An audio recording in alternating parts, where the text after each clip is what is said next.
La crique de l'Aube présente Peter Pan, de James Matthew Barrie.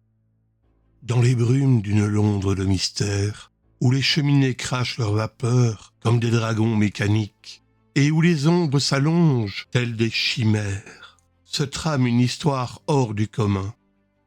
Laissez-nous vous conter les aventures extraordinaires de Peter Pan, un garçon espiègle et rebelle, dont le cœur bat au rythme d'une horloge à vapeur et dont l'âme est aussi libre que le vent. En hommage à James Matthew Barrie, son œuvre au Guilderman Street Hospital.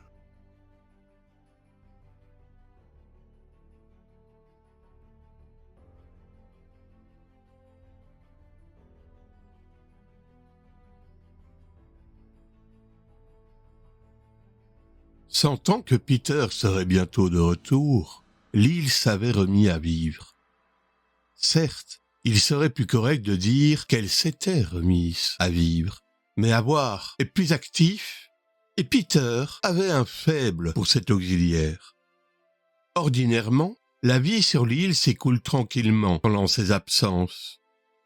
Les fées allongent leur grâce matinée d'1 heure, les animaux s'occupent de leurs petits, les peaux-rouges festoient copieusement pendant 6 jours et 6 nuits, et si les pirates viennent à rencontrer les garçons perdus, les uns se contentent de mordre les pouces aux autres, et réciproquement. Mais à l'arrivée de Peter, qui est l'apathie, tout le monde reprend le collier. Si maintenant vous collez votre oreille contre le sol, vous entendrez toute l'île bouillonner de vie. Ce soir-là, les principales forces de l'île étaient disposées comme suit. Les garçons perdus étaient à la recherche de Peter, les pirates à la recherche des garçons perdus, les peaux-rouges cherchaient les pirates, et les bêtes sauvages, les peaux-rouges. Tous tournaient autour de l'île, mais sans jamais se rencontrer, car ils se déplaçaient à la même allure. Tous voulaient du sang, sauf les garçons, à qui cela ne déplaisait pas d'ordinaire, mais qui, ce soir-là, attendaient leur capitaine. Le nombre des garçons vivant dans l'île peut varier, évidemment, selon qu'il leur arrive d'être tués ou bien d'autres choses. Dès qu'ils semblent avoir grandi, ce qui est contraire au règlement, Peter les supprime. Actuellement, ils sont 6, en comptant les jumeaux pour une paire. Faisons semblant de nous cacher entre les plants de canne à sucre et regardons-les se glisser furtivement l'un derrière l'autre, la main sur le manche de leur poignard. Peter leur interdit de chercher à lui ressembler. Aussi portent-ils des peaux d'ours qu'ils ont tués de leurs propres mains, si bien qu'ils sont tout ronds et pelucheux et qu'ils roulent quand ils tombent. Cela leur a du moins appris à avoir le pied sûr. Celui qui marche en tête, c'est la Guigne. Non le moins hardi, mais le plus malchanceux de toute cette noble équipe. Il a manqué bon nombre d'aventures, car les grands moments surviennent toujours quand il a le dos tourné. Par exemple, tout est calme, la Guigne en profite pour aller ramasser du bois sec. Quand il revient, les camarades en sont déjà à nettoyer les dernières traces de sang.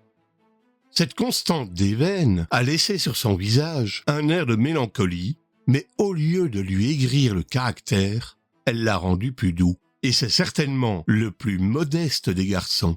Pauvre la Guigne, cette nuit, il y a du danger dans l'air, pour toi.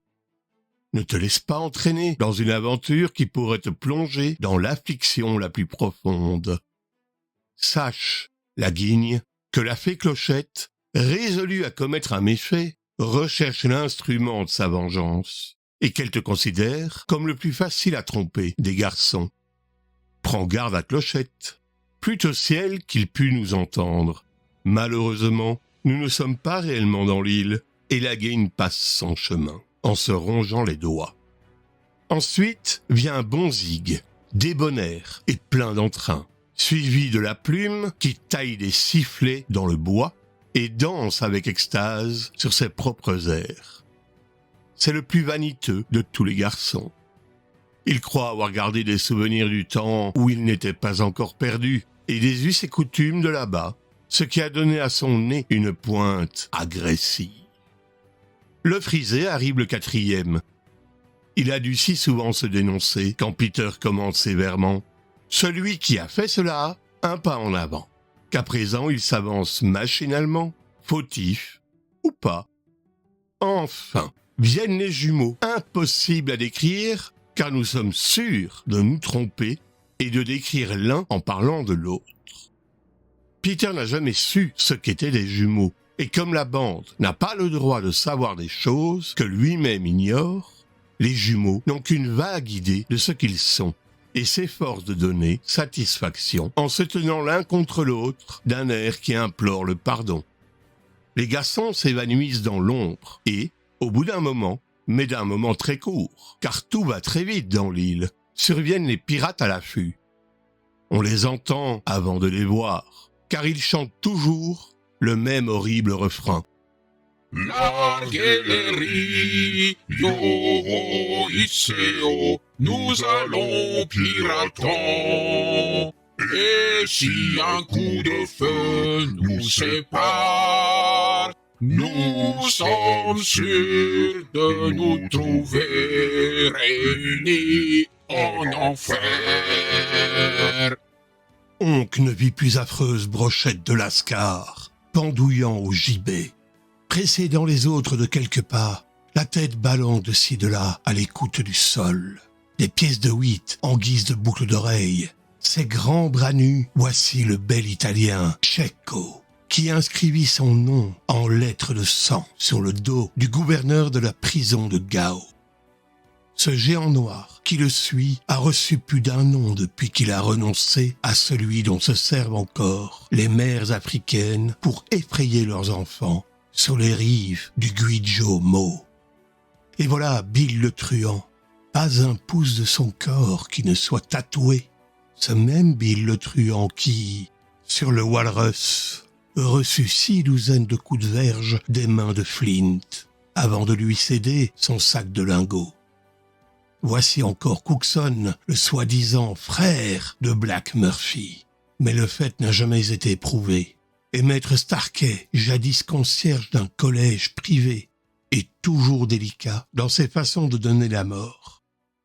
Et Œil de Bœuf, et Smee, le maître d'équipage irlandais, homme d'un génie bizarre, qui poignarde pour ainsi dire sans offense, et se trouve être le seul non-conformiste de la bande accrochée.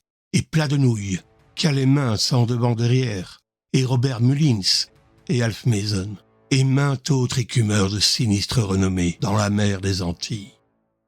Au milieu d'eux, le plus noir et le plus gros joyau de ce sombre écrin. Voici enfin Jacques Crochet, le seul homme, dit-on, qui ait jamais craint le cuistot des mers.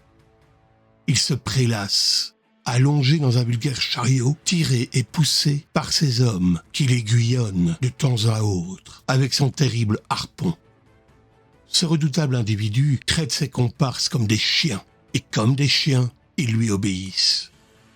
Il a le teint de bistre d'un cadavre enfumé, et frise ses cheveux en longues boucles qui, de loin, ressemblent à des chandelles noires, et donnent un air sinistre à sa noble physionomie. Ses yeux sont teintés d'un bleu de myosotis et de profonde mélancolie, sauf quand il vous plonge son crochet dans le corps, et que s'allument au fond de ses prunelles 2 horribles lueurs rouges. D'allure racée, un air de grand seigneur est resté collé à sa personne, air dont il ne se départit jamais, même pour vous crocheter la panse de sa griffe. Et je me suis laissé dire que ses talents de conteur sont fort prisés, d'autant plus courtois que ses intentions sont sinistres, ce qui est une preuve authentique de savoir-vivre. Il soigne sa diction lors même qu'il profère des jurons.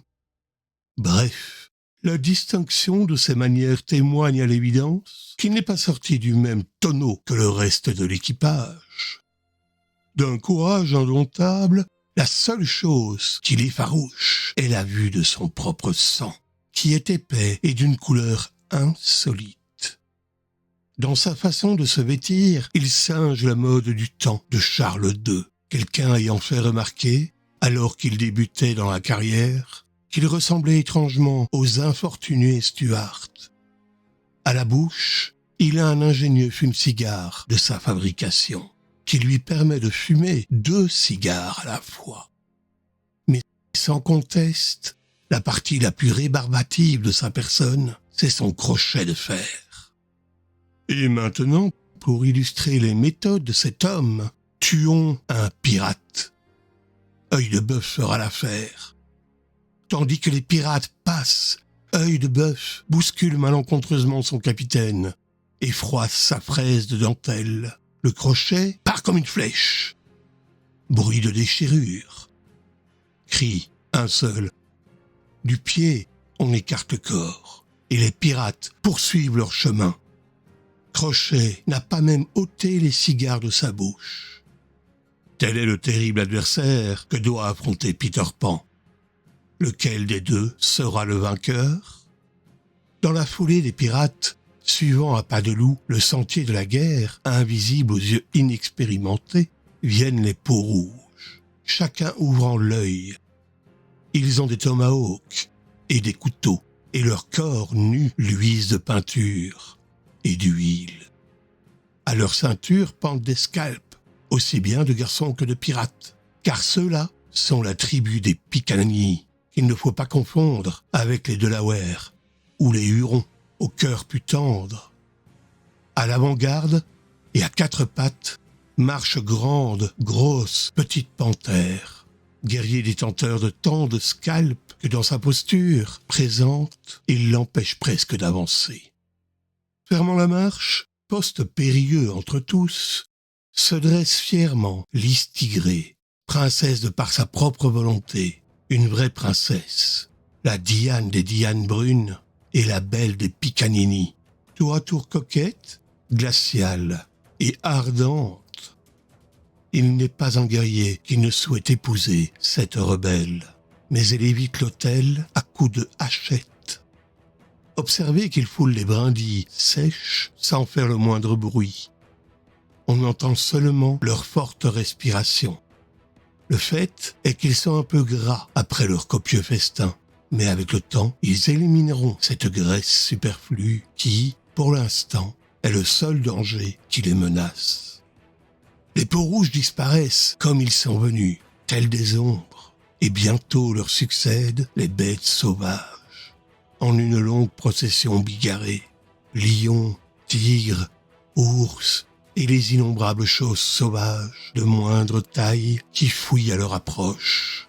Car chaque espèce d'animaux, et plus particulièrement tous les mangeurs d'hommes, vivent, jouent contre mâchoire sur cette île bienheureuse. Ils tirent la langue, ils ont faim cette nuit. Fermant le banc, vient enfin le tout dernier personnage, le crocodile géant. Tout à l'heure nous saurons qui il pourchasse.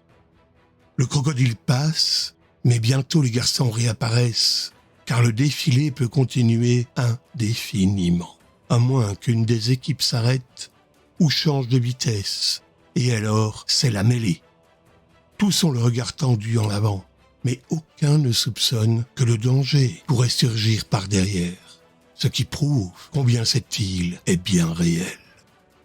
Les premiers à sortir de ce cercle mouvant furent les garçons. Ils s'affalèrent dans l'herbe, près de leur demeure souterraine. « Comme j'aimerais que Peter soit de retour », dirent-ils nerveusement, en dépit du fait qu'en hauteur et encore plus en largeur, ils surpassaient leur capitaine. « Je suis le seul à ne pas avoir peur des pirates », dit la plume de ce ton qui nuisait tant à sa popularité.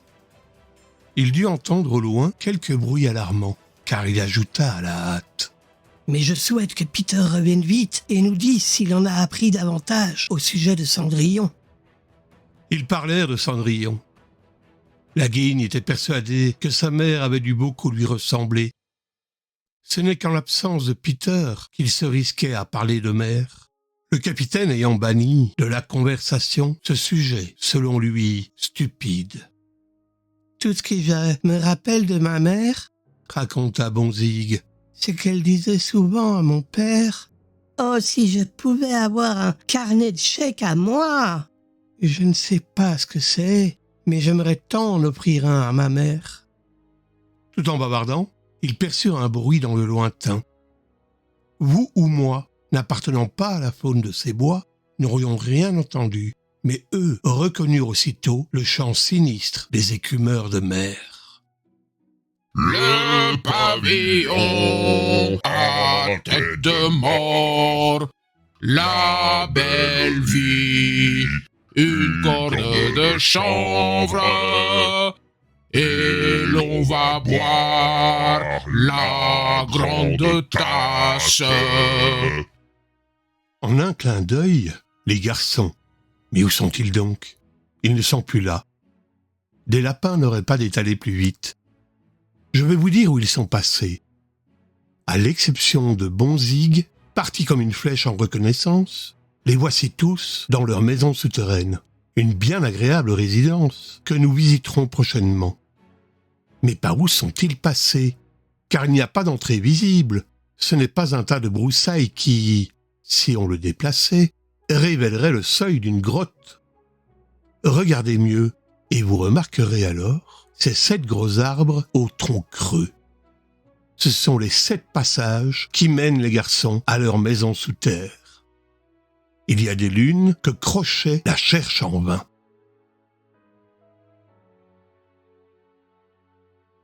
Va-t-il la découvrir cette nuit?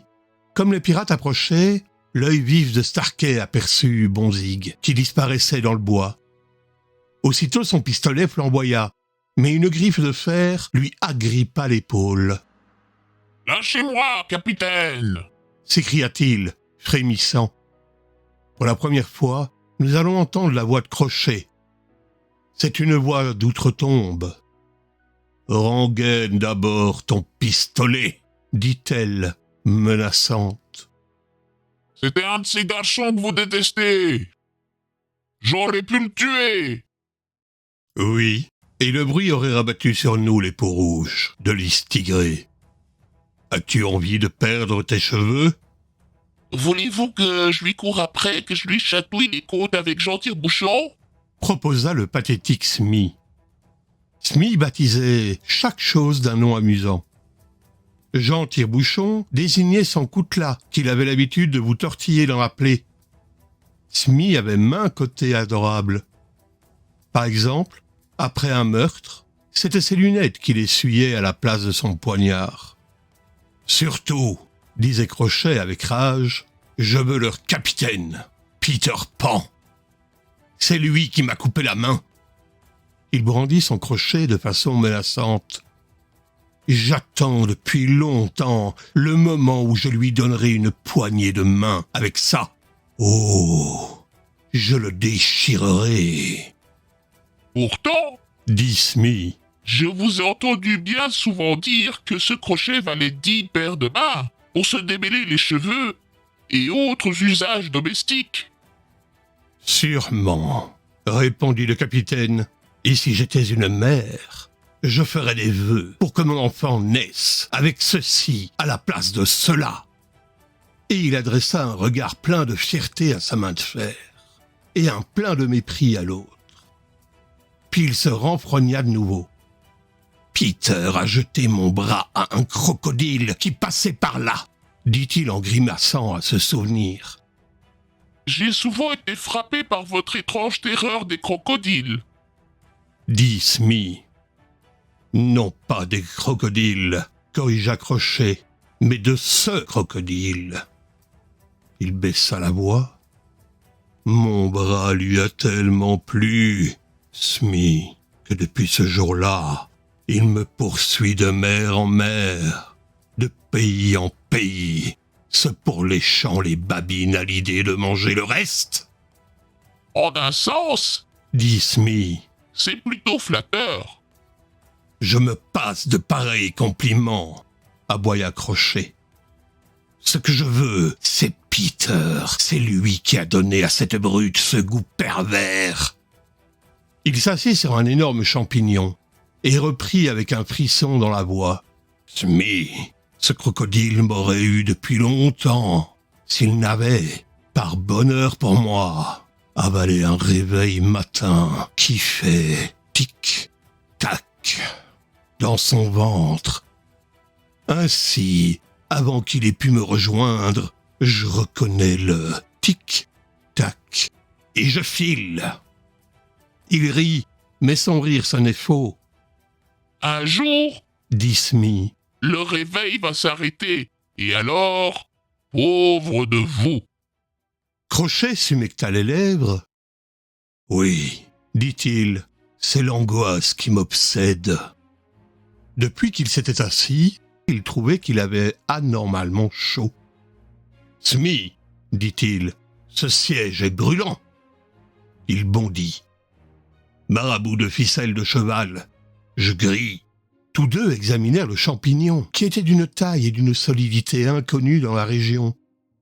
Ils essayèrent de l'arracher, et il se détacha sans résistance, car il était dépourvu de racines.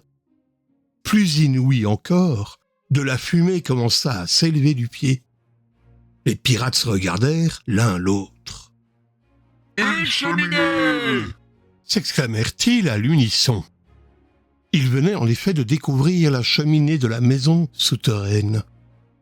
Les garçons avaient l'habitude de la couvrir de ce champignon quand des ennemis se trouvaient dans les parages. Il ne s'en échappa pas seulement de la fumée, mais aussi des voix d'enfants, car les garçons se sentaient bien à l'abri dans leur retraite et bavardaient avec entrain. Les pirates écoutèrent, la mine sinistre, puis replacèrent le champignon. Ils regardèrent autour d'eux et remarquèrent les 7 arbres au tronc creux. « Ils ont dit que Peter Pan n'est pas là. Vous avez entendu ?» chuchota Smee en agitant son gant tire-bouchon. Crochet hocha la tête. Il réfléchit, puis un sourire crispé éclaira son visage basané. Smee n'attendait que cela. « Quel est votre plan, capitaine ?» demanda-t-il, impatient. « On retourne au bateau, » répondit lentement Crochet entre ses dents. « Et on fait cuire un énorme gâteau d'une belle épaisseur avec du sucre vert dessus. Il ne doit y avoir qu'une seule pièce là-dessous, puisqu'il n'y a qu'une seule cheminée. Ces taupes stupides n'ont pas assez de cervelle pour se rendre compte qu'il n'est pas nécessaire d'avoir une porte par personne. On voit bien qu'ils n'ont pas de mer. Nous laisserons le gâteau sur la plage de la lagune aux sirènes. Ils vont souvent nager par là et jouer avec les sirènes. Quand ils trouveront le gâteau, ils l'avaleront gloutonnement. Comme ils n'ont pas de mer, ils ne savent pas que c'est terriblement dangereux de manger un gâteau aussi riche et moelleux. » Il éclata de rire, et son rire sonna franc cette fois. « Ha ha! Ils mourront !» Smee avait écouté avec une admiration croissante. « C'est le stratagème le plus méchamment ingénieux qu'on ait jamais inventé !» s'exclama-t-il. Et de joie, tous deux se mirent à danser et à chanter.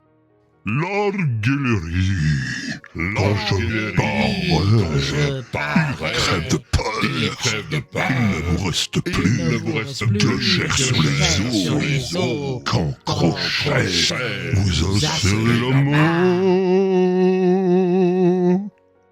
Ils entonnaient le refrain quand un bruit les arrêta soudain. Oh, un tout petit bruit, une feuille aurait suffi à étouffer, mais qui devenait plus distinct à mesure qu'ils se rapprochaient. Tic-tac, tic-tac. Crochet, un pied encore en l'air, se mit à trembler. « Le crocodile » souffla-t-il. Et il décampa, suivi de son maître d'équipage. C'était bien le crocodile. Il avait dépassé les peaux rouges, qui suivaient maintenant les pirates, et lui-même cherchait Crochet. Les garçons émergèrent à nouveau de leur souterrain, croyant le danger passé.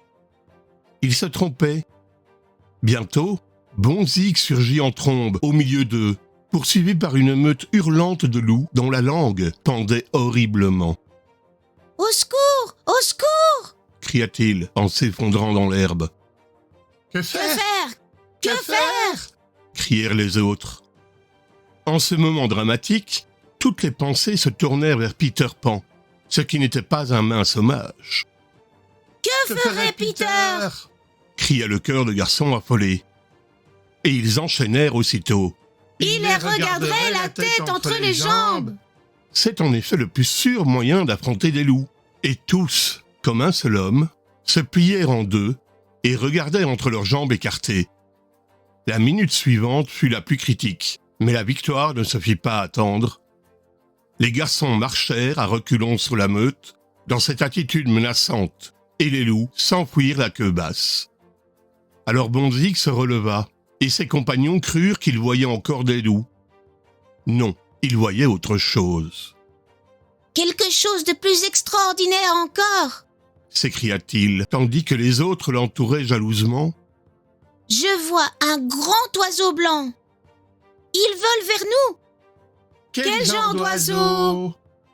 Je ne sais pas, dit Bonzik stupéfait. mais il semble épuisé et à chaque coup d'aile, il gémit. Pauvre Wendy! Pauvre Wendy?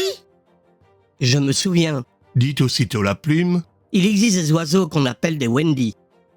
Regardez, il approche! Cria le frisé en pointant le doigt vers Wendy dans le ciel. Wendy arrivait au-dessus de leur tête et tous percevaient maintenant son cri plaintif. Mais ils distinguaient mieux encore la voix perçante de Clochette. La jalouse petite fée ne déguisait plus sa haine et attaquait sa victime de tous côtés, à coups de pinceaux cruels. Bonjour, Claude! Firent les garçons, étonnés. La réponse de Claude vibra dans l'air. Peter vous ordonne de tuer le Wendy. Les garçons avaient l'habitude d'obéir à leur chef sans poser de questions. Exécutons les ordres. Dirent-ils naïvement. Vite, nos arcs, nos flèches. Tous se faufilèrent dans leur tronc d'arbre, sauf la guigne, qui avait sur lui son arc et ses flèches, et remarqua Claude se frottait les mains. Vite la vigne. Cria la fée. Peter sera si content. Tout frémissant, la guigne ajusta sa flèche. Écarte-toi, Claude! Recommanda-t-il. L'instant d'après, Wendy s'abattait sur le sol, une flèche plantée dans la poitrine.